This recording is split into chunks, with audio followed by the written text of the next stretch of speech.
vamos a ver, el cultivo del almendro es un cultivo que típicamente fue un cultivo de secano. Yo creo que con lo que hoy han explicado los compañeros y compañeras de panel, se ha visto que es un cultivo realmente interesante y desde un punto de vista ya más estadístico y con datos para España, en este momento tenemos que de las 744.000 hectáreas, según el Ministerio de Agricultura, que existen en España, en total de almendro, ya un 21% están en regadío. Y además son superficies nuevas porque estas 587.000, ya si vemos los anuarios estadísticos de años anteriores, ya existían. O sea, son 157.000 hectáreas de almendro en regadío. Pero la importancia de esta superficie en regadío es su capacidad productiva. Con datos, bueno, unas pequeñas estimaciones, vemos que probablemente en la actualidad están produciendo 73% de la producción total de almendro. Con lo cual son, primero, una fuente de alimentos importantes que tienen una productividad mucho mayor que las hectáreas de secano, y lo que tendríamos que ver es si tenemos suficiente agua para regar estas plantaciones. Vamos a ver cuáles serían las necesidades de agua, por ejemplo, en la península ibérica, así medidas. Podrían estar entre los 7 y 9.000 metros cúbicos por hectárea y año. Agrupando aquí diferentes informaciones que tenemos, pues esta sería la función de producción. A medida que vamos aumentando la disponibilidad de agua, tenemos expectativas productivas superiores. También hay que decir, antes lo comentaba alguien en el foro, de que si no tenemos agua no vamos a tener nada de producción. Para producir alimento necesitamos agua, necesitamos utilizarla de una forma eficiente, pero necesitamos agua. La realidad es que en muchas zonas de la península nos podemos encontrar con disponibilidades entre 2.000 y 4.500 metros cúbicos por hectárea y año. En realidad no tenemos unas estadísticas muy ciertas de cuáles van a ser estas dotaciones, pero sí que es verdad que con el cambio climático de cada vez vamos a tender más a estas disponibilidades más bajas que a las disponibilidades óptimas del cultivo. En estas condiciones es evidente que habrá que recortar de algún lugar el agua a aportar. Y esto lo haremos analizando o determinaremos en qué momento podemos recortar esta agua, analizando un poco la sensibilidad estacional del almendro al déficit hídrico. Nada diferente a lo que mis compañeras han comentado para otros cultivos, ¿no? Eran en el olivo y en el tomate, pues básicamente es lo mismo. Nosotros lo que hemos hecho aquí, no me voy a detener en cuáles son las fases del almendro, simplemente pues las diferentes fases, cómo va creciendo la brotación, el grano, la longitud del grano, cómo se llena el grano hasta que llega la cosecha, y la post cosecha hasta la caída de hojas. Aquí tenemos un cuadro un poco de las diferentes fases, y lo importante es saber en cada una de ellas si es sensible el cultivo al recorte de agua o no. Y vemos que en esta primera fase es muy sensible, en la segunda también, en la tercera extremadamente sensible, en la fase de post cosecha también es bastante sensible, y en la única fase que es menos sensible, no es que no sea sensible, es menos sensible, es en la fase, esa tercera, que es la de llenado del grano y que coincide con los meses del verano. Con lo cual, una buena estrategia de riego deficitario sería aplicar el 100% de las necesidades de agua en primavera, hacer una reducción en verano y luego, muy importante, en post cosecha, volver a suministrar estas cantidades de agua. Vamos a ver cómo respondería el almendro a una de estas estrategias de riego deficitario. Es verdad que últimamente en la bibliografía, y sobre todo en la bibliografía española, podemos encontrar infinidad de trabajos sobre el riego deficitario controlado en almendro. Yo voy a poner un trabajo nuestro de hace unos años, y uno siempre se explica mejor con aquello que es propio que con lo que tiene que contar de lo que han hecho los demás. Este era el trabajo donde aplicamos básicamente dos estrategias de riego. Una la ven ustedes aquí, y evidentemente hicimos un recorte de un 20% en verano y lo comparamos con una estrategia de riego de regar durante todo el año al 100% de las necesidades, ¿no? Esto suponía que en la de riego total o control, como le llamamos nosotros, aplicábamos 6.000 metros cúbicos por hectárea, mientras que en la de riego deficitario aplicábamos alrededor de un 40% de esta agua, que eran unos 2.300, 2.400 metros cúbicos por hectárea y año. Los resultados productivos, en rojo, en azul es la cantidad de agua que aplicamos, estos 6.000 metros cúbicos o estos 2.300 metros cúbicos para control y riego deficitario y controlado, y la producción se redujo algo, pero no en una cantidad muy importante, lo cual le parecía, y luego otros trabajos lo han demostrado, que con riego deficitario controlado podemos tener buenas producciones, no tan grandes como en riego total, pero podemos llegar a tener buenas producciones e incluso con esta falta de agua. Hay que decir una cosa y que también nos quede claro, si nunca con un riego deficitario, al menos en estos cultivos, podríamos esperar el 100% de la producción. La máxima producción siempre la tendremos cuando apliquemos las necesidades totales, pero las reducciones no son importantes. Y si vemos aquí las diferencias entre las barras, entre el azul, que es la cantidad de agua que aportamos y su efecto en la producción, bueno, pues vemos que las estrategias de riego deficitario y controlado nos aportan un valor interesante. La producción afectaba sobre todo al número de frutos por árbol. Ven ustedes aquí en naranja o en rojo el número de frutos, mientras que también un poquito en el peso medio del fruto, pero en cuantías inferiores. Y básicamente esta respuesta, ¿por qué es? Porque miren, la producción total depende o está muy ligada al volumen del árbol, ¿no? Si queremos grandes producciones, necesitamos grandes volúmenes de árbol. Los riegos deficitarios nos afectan de alguna forma en el volumen del árbol y es por eso que a la final vamos a tener producciones ligeramente inferiores, ¿no? Me podrían hacer una pregunta, y es muchas veces la que sale, es, oiga, y en vez de hacer esto de recortar en medio, si aplicamos un 40% lineal a lo largo de todo el año, ¿podríamos tener la misma producción?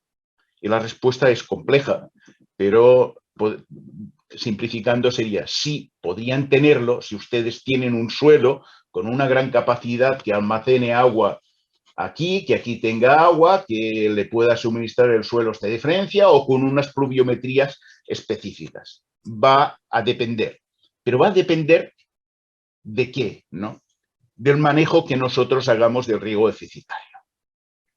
Nuestro objetivo en riego deficitario no es aportar el agua en un momento o en otro, y es mantener el déficit hídrico de la planta en aquellos momentos que sea más sensible, mantenerlo en unos valores aceptables, y en los momentos en que sean menos sensibles, poder bajar este nivel de estrés. Esto lo hacemos, como ya han comentado también mis compañeros anteriores, con la cámara de presión. La cámara de presión, aprovecho simplemente, lo que nos mide es la fuerza con que las hojas retienen el agua y se basa en estos componentes donde nosotros introducimos una hoja en una cámara que podemos tapar herméticamente y con algún sistema de presión. Aquí tengo una bomba de gas comprimido, abrimos la válvula, le damos el gas. En el momento en que sale una gota de agua por la parte superior del peciolo, leemos el potencial y si la lectura nos da 12,4 bares, eso quiere decir que el potencial en negativo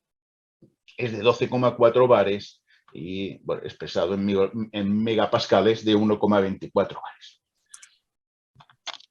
En algunos ensayos que tenemos en este momento en marcha, hemos probado diferentes estrategias de riego intentando utilizar diferentes volúmenes de agua de riego. Y los recortes que hemos propuesto son estos de aquí, ¿no? En principio siempre los máximos recortes en este periodo central que es menos sensible y intentando que los periodos que son más sensibles, este y este, a recortar lo mínimo, pero hay veces que hay que recortar algo más. Bueno, diferentes estrategias. Con estas estrategias de agua, lo que vimos es que nuestros potenciales, pues primero, en la fase, no sensible, en la fase más sensible, que es hasta este periodo, estaban en la zona de confort hídrico, ven ustedes, todos ellos en la zona de confort hídrico, que aquí que volvían a ser sensibles, la mayoría volvían a la zona de confort hídrico, y que a medida que aplicábamos más nivel de estrés, teníamos menos dotación de agua, pues el estrés era más severo, pero siempre dentro de esta zona del periodo de riego deficitario controlado. Esto fue para el 2008. El 2019 fue un año, se recuerdan, muchísimo más caluroso. Esta es la caída. Bueno, en principio ya estos valores a principios de campaña para los más estresados no nos gustaron nada, pero habrá que conjugar luego estos valores en realidad que obtenemos aquí con las dotaciones de agua que tenemos. Mientras que aplicando las mismas estrategias en el año 2020, un año muchísimo menos caluroso y con menos carga productiva, en nuestro caso, obtuvimos estos valores. Disponer de esta información es muy útil para la agricultura. Hacer estas mediciones es complicado, pero afortunadamente están desarrollándose nuevos sensores y nuevas aplicaciones que permitirían de una forma automática o semiautomática poder tener esta información. El regar es intentar mantener la planta a unos niveles de estrés hídrico que le sean soportables, ¿no? Aunque nuestro objetivo sería esto. El manejo es importante. Es posible utilizar estrategias de riego deficitario, tener buenas producciones, pero es básico que estas estrategias las adaptemos a la situación real de nuestro cultivo. Y frente a un cambio climático que nos predicen, nos va a presentar años con más sequías más persistentes, sequías más intensas, a lo mejor acompañados de de años con más lluvia. O sea, la irregularidad de las precipitaciones va a ser una característica importante. Todas estas estrategias deberían tenerse en cuenta. Y ya para finalizar, déjenme simplemente, con la idea estas de eficiente, es hablar un poco sobre el riego de los primeros años de plantación.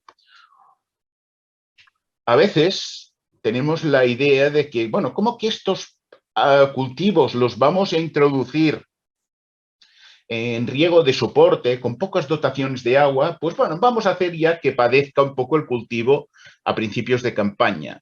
Y esto es un grave error. Nosotros, a los primeros años, debemos intentar que el cultivo crezca lo máximo posible. ¿Por qué?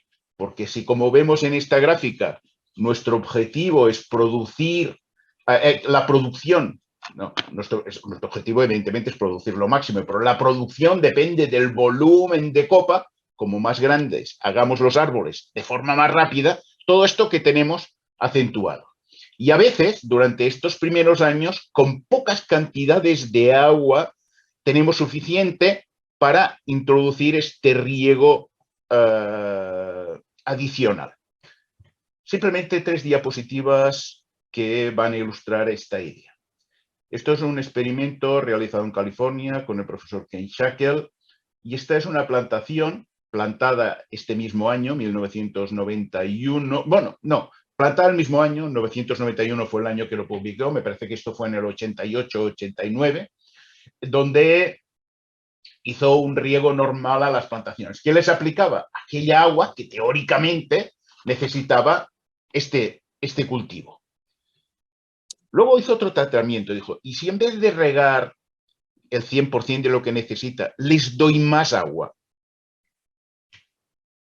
Simplemente para obtener esta función. Perdón, me he pasado. Riego normal, riego, le llamamos 2 normal, el doble de agua. Y si en vez de darle el doble de agua, le doy 4 veces más de agua. Riego normal, 4 veces más de agua. Ven ustedes el crecimiento vegetativo, ¿no? Vamos a volver. Normal, doble normal, 4 normal, no sé, 4 veces más de agua. ¿Por qué?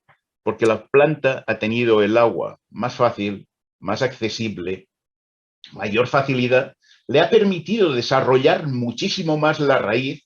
En consecuencia, o como moraleja, si me lo permiten, en los primeros años no ahorren el agua porque bueno, vamos a aplicar el ajuste, no. Como más agua le den, más grande se hará. Adaptarse al estrés ya lo hará de forma natural. Cuando no tenga agua y tengamos que reducirlo, pero ya habremos conseguido árboles grandes, que es un poco lo que nos importa. Y nada más, con esto terminaba mi presentación. Simplemente las estrategias de riego deficitario, de riego eficiente, ya se han comentado en este foro ampliamente por los compañeros de panel, pero vamos a tener que agudizar el ingenio para ser más eficientes con un agua que es importantísima para producir alimentos y que con el cambio climático vamos a tener reducida o limitada de una forma muy importante. Y si me permiten, hay una cosa que es básico en nuestro ámbito y que está dentro del ámbito de todos los que participamos en este foro, y es convencer a la sociedad que sin agua no hay alimentos. Y la verdad es que todos necesitamos comer de 2 a 3 veces al día. Nada más, muchas gracias y hasta aquí mi presentación.